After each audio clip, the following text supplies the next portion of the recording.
Merci. Monsieur le Premier ministre, le Président de la République a reconnu qu'il avait échoué à réconcilier les Français.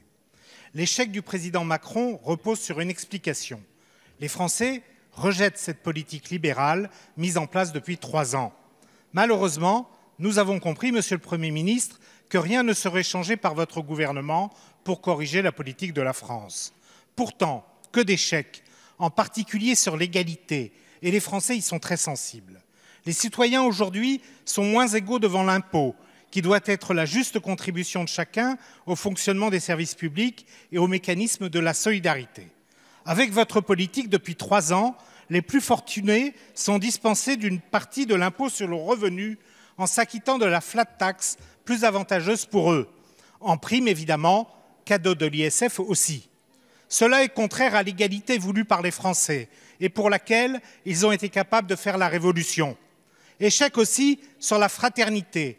L'abstention massive aux élections européennes puis municipales montre à quel point les Français se détournent les uns des autres et du socle commun démocratique.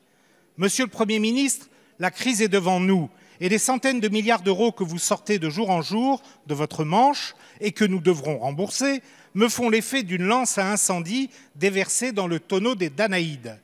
Vous dépensez sans compter, sans rien remettre de fondamental en cause. Vous refusez de faire contribuer les plus fortunés, alors même que certains parmi eux le demandent.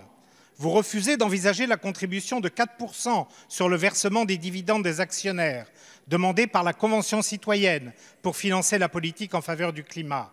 Ce sont des erreurs majeures. Ce n'est pas la majorité que vous avez obtenue hier dans cet hémicycle qui doit vous conforter dans ces erreurs pour réconcilier les Français. Écoutez vraiment les Français, ils vous disent tout autre chose. Pour l'égalité et la fraternité, ils veulent de la justice en tout et une autre vision de l'avenir commun. Merci, monsieur le député. La parole est à monsieur Gabriel Attal, secrétaire d'État, porte-parole du gouvernement. Merci, monsieur le président, mesdames et messieurs les députés, monsieur le député Jérôme Lambert. Nous avons fait un choix avec le président de la République en 2017, qui est de baisser les impôts et de les baisser pour tout le monde, pour tous les Français. Et ce choix, nous en dévierons pas. Et c'est ce choix qui a permis d'arriver au bilan que vous connaissez avant la crise du coronavirus, où nous étions redevenus le pays le plus attractif pour les investissements en Europe, où nous avions recommencé à créer de l'emploi industriel dans notre pays, où l'investissement repartait à la hausse, où la consommation repartait à la hausse.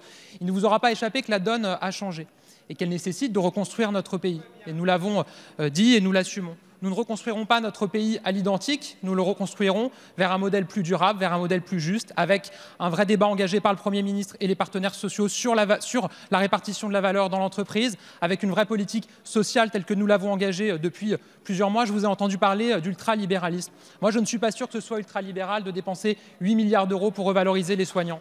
De même que je ne suis pas sûr que ça soit ultralibéral de dépenser des centaines de millions d'euros pour permettre à des dizaines de milliers d'enfants de partir en colonie de vacances gratuitement cet été, comme ils sont en train de le faire sous l'impulsion de Jean-Michel Blanquer. Alors oui, c'est un équilibre que nous allons poursuivre et nous allons poursuivre en ce sens, vers plus de justice, vers un modèle durable qui fait que tous les Français permettent d'être embarqués dans la croissance, d'être embarqués dans l'emploi et que tous les territoires peuvent participer à la reconstruction du pays. C'est comme ça que nous allons poursuivre, pas en revenant sur des solutions peut-être satisfaisantes et séduisantes à court terme d'augmentation de la fiscalité, mais qui se sont révélées désastreuses à long terme parce qu'elles ont nui à l'attractivité du pays, parce qu'elles ont nui à l'esprit d'initiative et à l'esprit d'entreprise dans notre pays. Et oui, c'est vrai, c'est peut-être ce qui a été fait dans le quinquennat précédent, j'y étais, comme vous, et on a vu que ça n'a pas été une très grande réussite à la fin. En tout cas, j'assume pleinement aujourd'hui de suivre ce chemin-là vers l'attractivité de notre pays et le développement de la croissance.